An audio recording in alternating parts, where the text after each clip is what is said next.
Good evening and welcome to Cereal at Midnight. My name is Heath. That was supposed to be a Peter Lorre. Hopefully everybody got that. So this is my October Halloween watch list.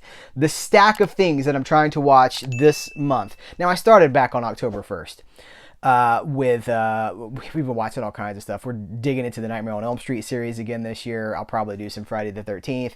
But this is the stuff that I wanted to show you guys that some of it's new for me, and some of this is like returning favorites that I watch every year. So I thought it'd be fun.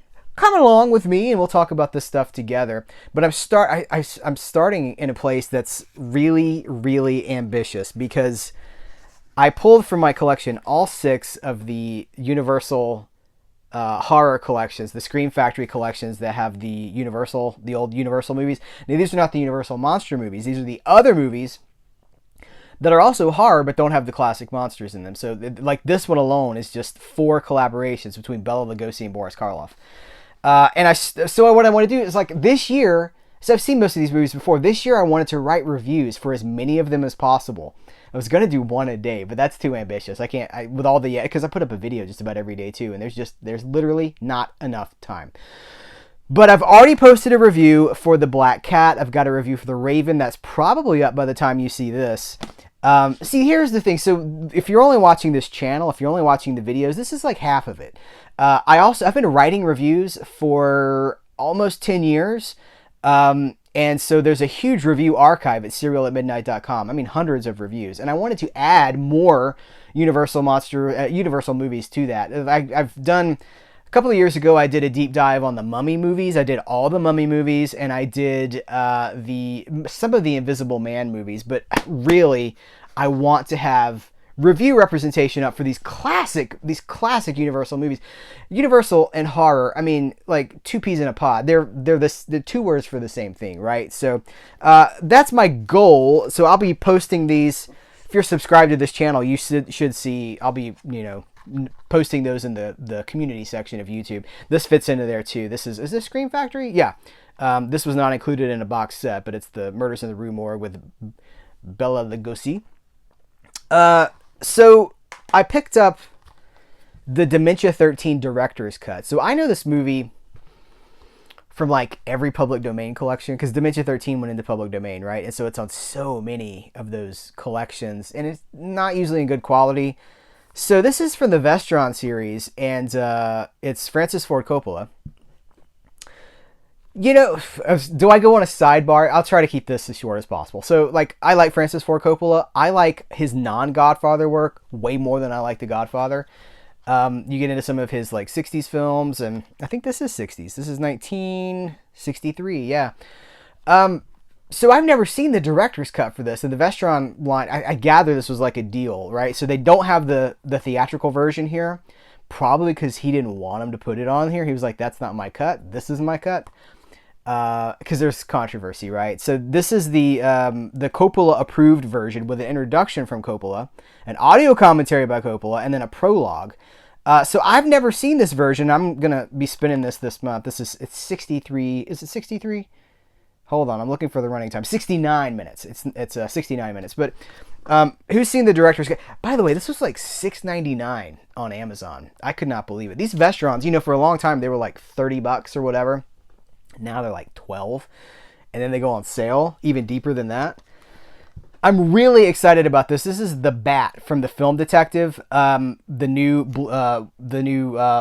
special edition. I was gonna say the collector's. It's the special edition. Now I have this movie.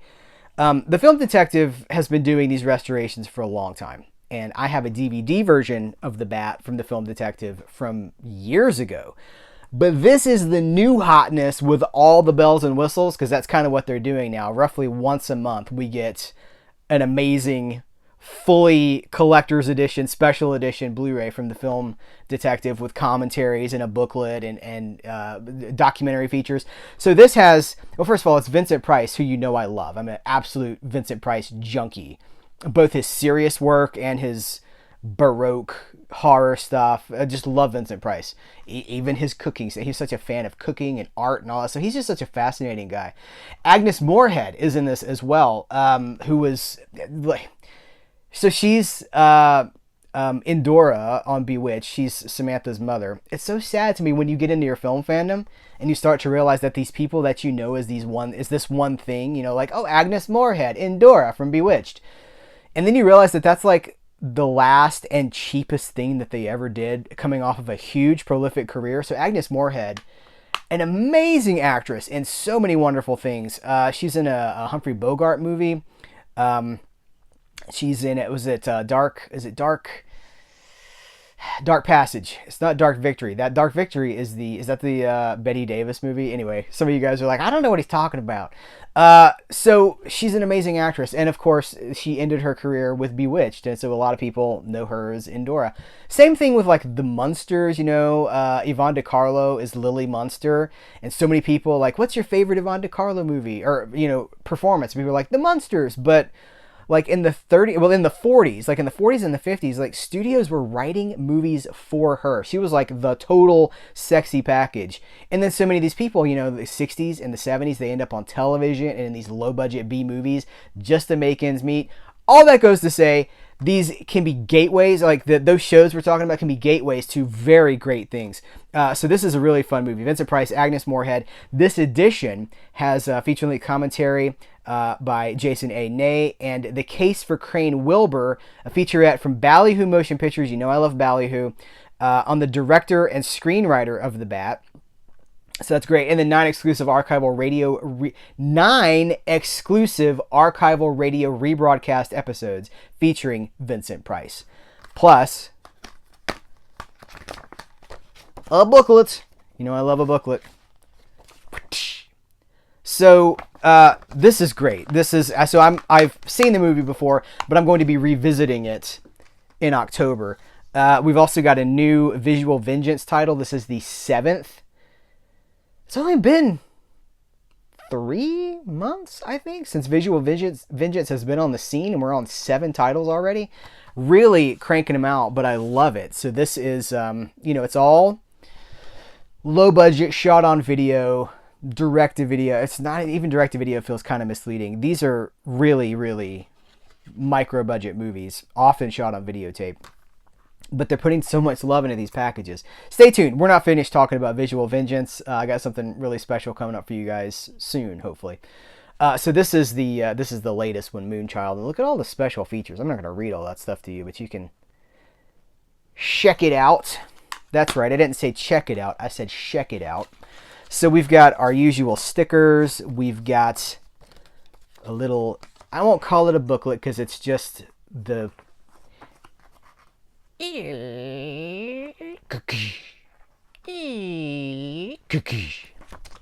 and then a sweet, sweet poster, if I can unfold it. Booyah! And then this is really cool. So we got the reversible artwork. Well, here, I'll lead with this. So here's the Blu-ray CD soundtrack. Everyone under 25 is like, CDs? Why doesn't it come with a Spotify playlist? I don't know. Is that my audience? Here's the reverse, you know, the interior artwork. I think that looks pretty sweet. That's joking too, by the way. There are members in my family that live in this house that subscribe to Spotify, so I'm not being disparaging. But I love that they've included the CD soundtrack here. So, all right, so I'll be checking this out soon. This just showed up. 1031. Never seen it. Going to check it out for the first time this year. Some of this stuff is either just coming out again, it's getting re-released, or it's getting repressed, or something like that. So I've got this. This is a, let's see. It's from the creators of The Barn, which I loved. That's passive. I love The Barn. Bone Jangles, The Dooms, Chapel Horror, and Volumes of Blood. So yeah. So, and then I'm going to revisit Terrifier. You know, Terrifier 2 is upon us. But how long is Terrifier? Okay, Terrifier 1 is 84 minutes. Why is Terrifier 2 2.5 hours long? Did you guys know that? Terrifier 2 is 2.5 hours long. That's a long time for any movie. let alone a horror movie or a slasher movie or the killer clown kind of a movie. That's a long time. I don't understand that, but I do love slashers, and I know that that Terrifier has become one of those modern slasher. We don't have a lot of them, right? Because the slasher cycle is pretty much done. We got our Victor Crowley, and we've got, you know, they bring back Chucky for the Child's Play movie, and now there's Chucky on TV too, so it's the franchise split, right? But the movie, they've kind of done something different with him, so he's not really a slasher. I guess he is a slasher, but slashers are usually motivated by vengeance, and you know, there's that weird morality code. I don't know that any of that applies to that newer Chucky movie, which I liked. I thought it was fine. You know, within a few years, we'll all adjust to it and work it into our own head canons and be like, well, it's just like, it's what I'm telling you guys. I've been here a long time. I've been a movie fan for over 30 years. It all just becomes part of the tapestry. The people that complain about things get older. The younger people come in and they don't know. They don't care. They don't care that well, wait a minute, this is different. It all evens out, and it all gets absorbed. And we will, like, they'll probably make a movie bridging the gap between the different Child's Play franchises at some point. I don't know. Bad Candy. This is another one that I haven't seen. This is from Dread. This is the Corey Taylor and Zach Galligan. Corey Taylor from that's the Slipknot the Slipknot guy.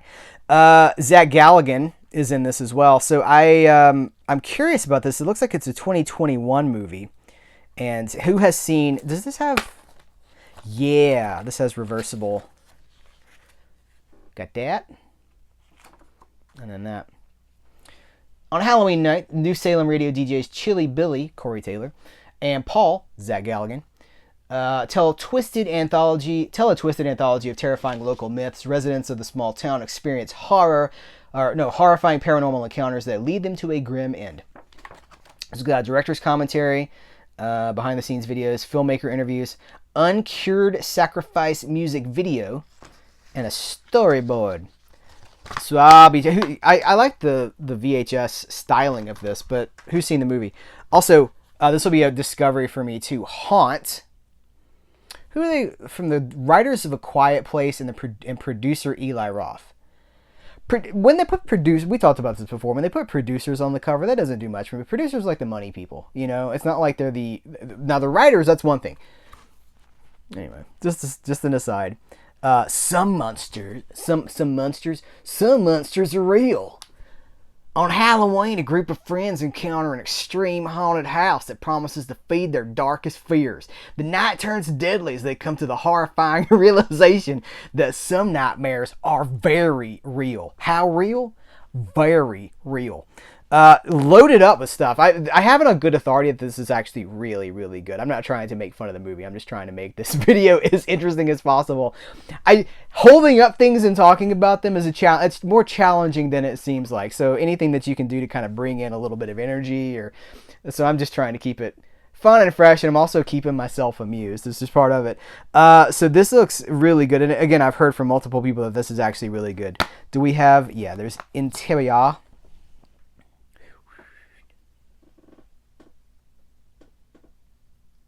Oh! She's going to have a bruise on her eye next time we see her. This came out a few years ago, but I've never watched these. This is the Japanese Invisible Man duology. There's two of them. So it's the Invisible Man.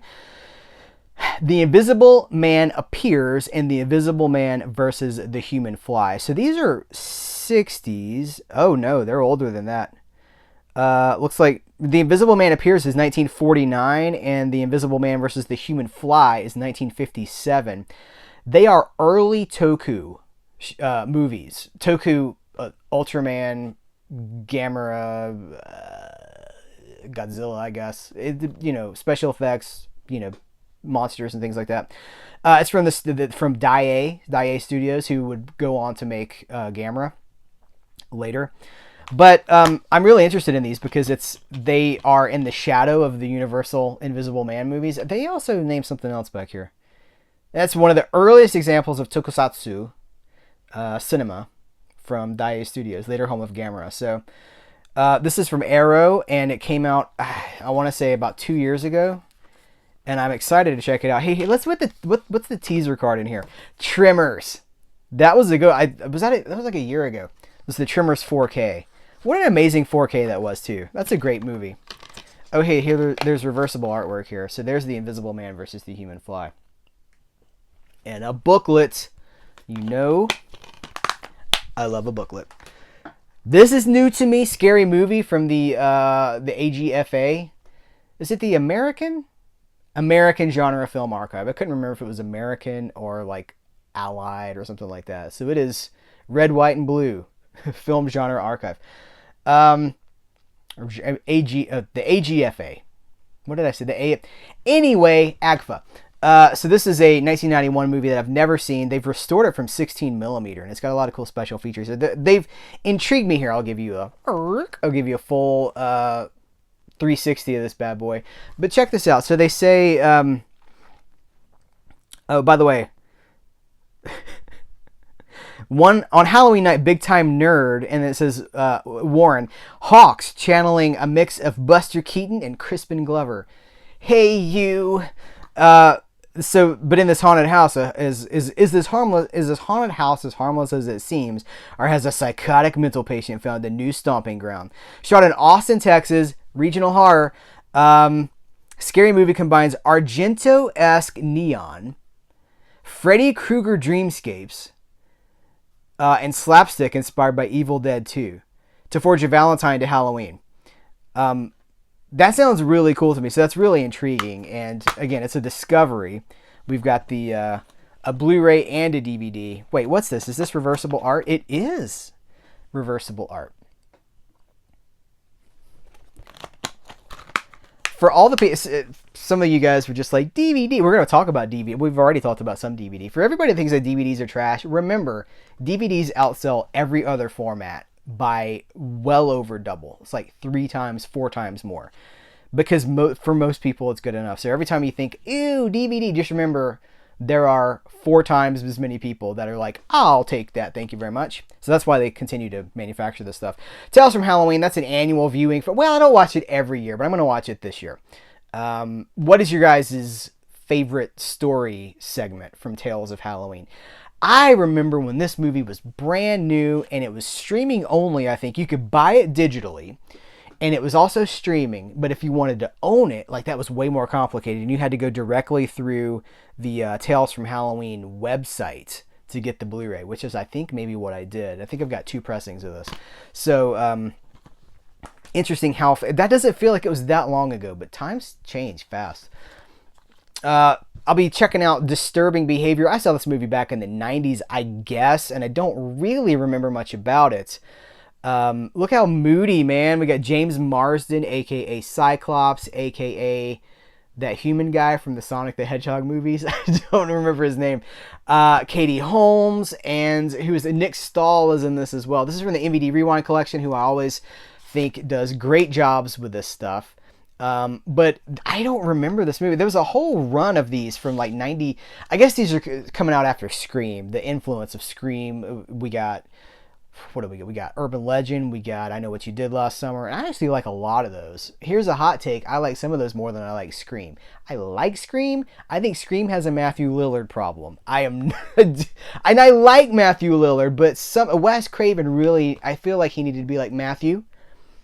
Bring it down just a little bit. But I guess they were going for big. You know, they wanted, like, my mom and dad are going to be so mad at me. It's just so much. It's so big. But you know what? It's a choice. Anyway, so I like these. I like these other, these late 90s horror movies. And this is, it's kind of an interesting thing. Anything here we need? Audio commentary by director David Nutter. Deleted scenes. Alternate ending. With commentary by the director.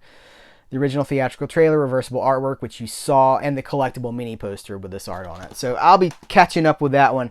I'm really excited about this one. Smoke and Mirrors, the story of Tom Savini. So Tom Savini is, of course, a special effects... Well, he's not just a special effects legend. He's just a legend in horror because people know him for directing. They know him as an on-screen personality from Dusk Till Dawn, all these things. And this, I have heard so many good things about this, and I haven't had a chance to catch up with it yet. So... This is going into the watch pile. Look, here we got Alice Cooper, we got Sid Haig. Wild Eye releasing, who is doing some amazing things. Wild Eye has stepped up the game. They are like really firing on all cylinders. With appearances by George A. Romero, Alice Cooper, Robert Rodriguez, Danny Trejo, Tony Todd, Tom Atkins, Greg Nicotero, Doug Brady. Amazing stuff. And there's a ton. Can you guys read all that? I don't know. I'll put it, I always put these videos out in 4K, so hopefully you'll be able to read everything. But there's, audio commentary with Tom Savini and the director, excerpts from Tom's personal behind-the-scenes video archives, featuring behind-the-scenes footage from several classic horror films like Day of the Dead. That's huge. The Texas Chainsaw Massacre 2, Leatherface Boogaloo, From Dusk Till Dawn, Creepshow, Friday the 13th, Part 4. I stopped myself from going on the Friday the 13th Part 4 tangent because I see we're already over 20 minutes. And then excerpts from Tom's personal video of Dracula's stage show. It's so much stuff. And then there's a poster in here. Microphone's doing weird things. There's a poster in here. Oh, by the way, alternate cover art too.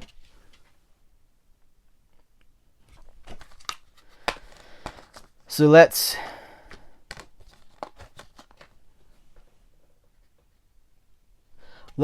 peep the poster. It's the cover art, or the slip cover art. But that's nice. You guys put these things up. If you do, where? So many of these things come with posters now, and I'm like, well, it's nice, but I don't know what to do with it. Really great stuff here. This is probably gonna... I didn't do this intentionally. Well, I kind of did, but some of this not as much. As we go further down and get closer to the bottom of the stack, we're getting closer to what is Halloween in my mind. So Satan's Little Helper just hit from Synapse. Synapse Films.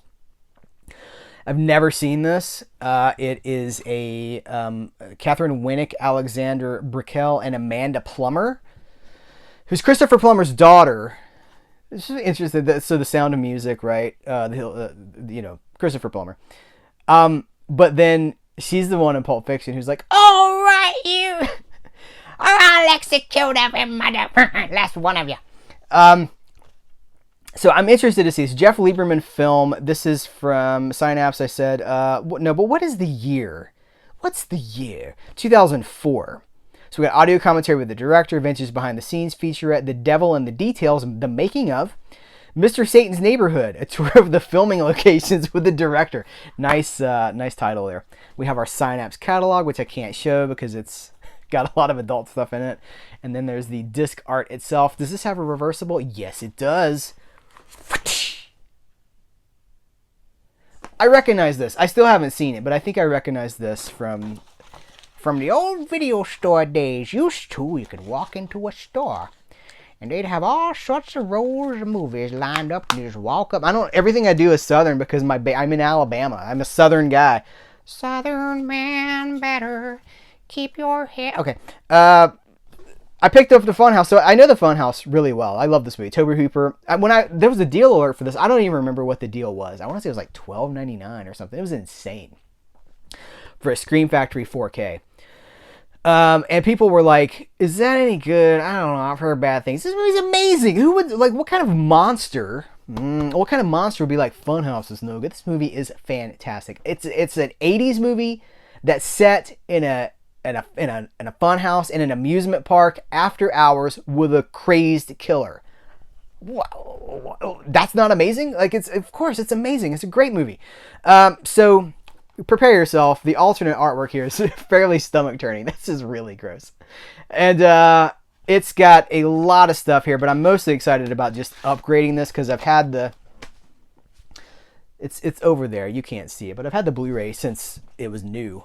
And so I'm excited to be upgrading this. It's a new 4K scan, and the Blu-ray is a new 4K scan here too. So if you guys are just picking this up on Blu-ray, you're getting a better picture than before. And then loads of stuff. If you haven't seen this, here.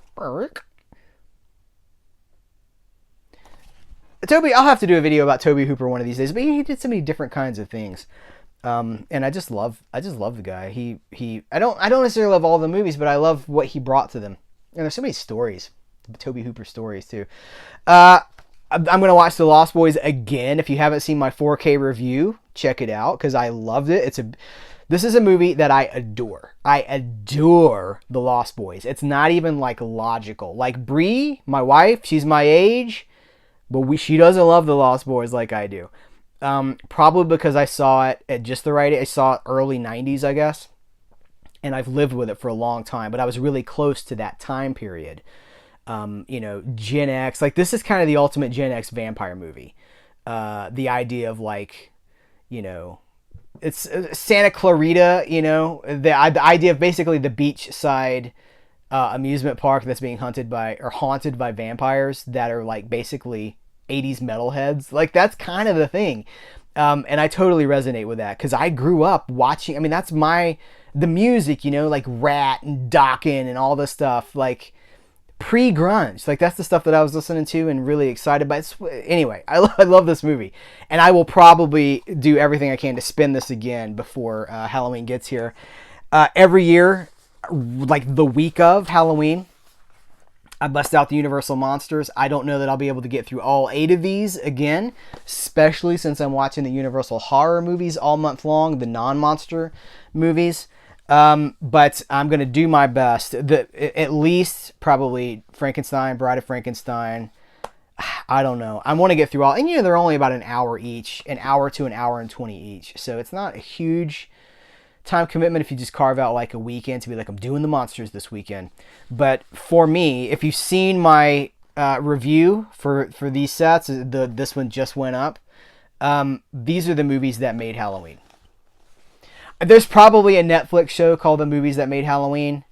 I don't know what they like. If there is, it's all lies. These are the movies that made Halloween. These are the toys that made us. These are the movies. These are for real. The movies that like Halloween as we know it is directly a product of these movies.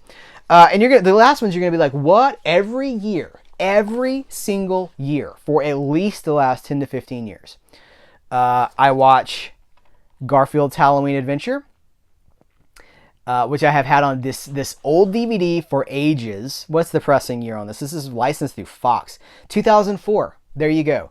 I watch Garfield's Halloween Adventure. I watch It's the Great Pumpkin, Charlie Brown. And now that I have the option, I bust this out and you're like, wait, Christmas? Well, hold on. On the special features here, this is the most recent. This is 2020, I think. I'm looking for the release year for this package. It's just a few years ago. Well, the digital code is redeemed by 2019. So, okay, it's 2018. That's older than I thought it was. Did they put out another edition after this? I've got like 3 versions of this movie. Anyway, on the special features, for the first time ever in HD, Halloween is Grinch Night. I had never seen it, or if I had, I didn't remember it. And it is after, they made it after How the Grinch Stole Christmas, but it is a prequel to How the Grinch Stole Christmas. But it's basically the Grinch on Halloween night doing Grinchy things, and it's become an annual favorite for me. So this is my Halloween stack. This is my October stack. What are the movies that you watch every year? What are the ones that you're working into the rotation this year? I'm trying to say this more and more because it needs to be said. We talk a lot about discs here and formats, but I don't want to be a channel that's just physical media. I want the physical media stuff to be a delivery system for much bigger conversations, which is why I'm writing reviews about Universal Monster movies. So let's never let like those shiny discs overtake the conversation about what we're watching and what we're enjoying, because we gotta watch it, right? You don't just buy it and stick it on a shelf. I want to know what we think about this stuff. So I'm looking for recommendations. People look in these comments, there might be somebody who's just entering into horror. They're just entering into, every day someone who's young discovers that there are movies older than they are. Every single day. So the comments for these videos is a good place not to gatekeep or to be like, well, I saw that in 1975. It's a good place to be a mentor, to recommend things and to kindly suggest jumping off points for, new people to explore the stuff that we're talking about here. So I want to be a gateway for that. I want to be I want to be a facilitator of fandom and not someone who's like, She was channeling an inner Steve Austin. You gonna come around here talking about your horror movies? I don't think so. And that's the bottom line, because Serial at Midnight said so. All right, guys, that's going to wrap it up. Thank you so much for hanging out with me, talking about some horror movies. Continue the conversation. Until next time. Oh, by the way, like, thumbs up, subscribe. It gets the word out. This is getting the word out. It gets the word out. All right, guys, thanks so much. Take care. Until next time. But I'll catch you later.